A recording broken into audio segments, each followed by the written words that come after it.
കർഷകർക്ക് ഇടവിളയായി വളർത്തുവാൻ കഴിയുന്ന ഒരു കാർഷിക വിളയാണ് കൊക്കോ. വിദേശ രാജ്യങ്ങളിൽ ഏറെ പ്രിയമുള്ള ഒരു സുഗന്ധവിള.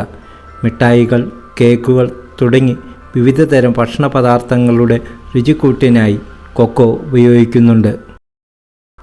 ജാതിത്തോട്ടത്തിലെ ഇടവിളയായിട്ടാണ് റോയി മാത്യു കൊക്കോ നട്ടു പരിപാലിക്കുന്നത്.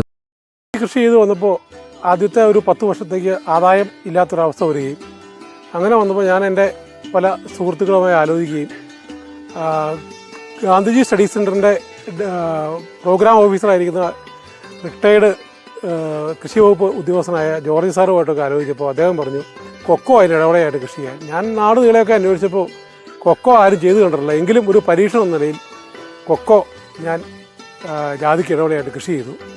കൊക്കോ കൃഷി ചെയ്യാനുള്ള കാരണവും ഈ പറയുന്ന സ്കിൽഡ് ലേബറെ ആവശ്യമില്ല, തന്നെയാണെങ്കിലും നമുക്കത് എത്തി കൊണ്ടുവന്ന് പൊട്ടിച്ച് കൊടുത്ത് കാശ് വാങ്ങാം എന്നുള്ളൊരു രീതി ഉള്ളതുകൊണ്ടാണ് അങ്ങനെ ചെയ്തത്.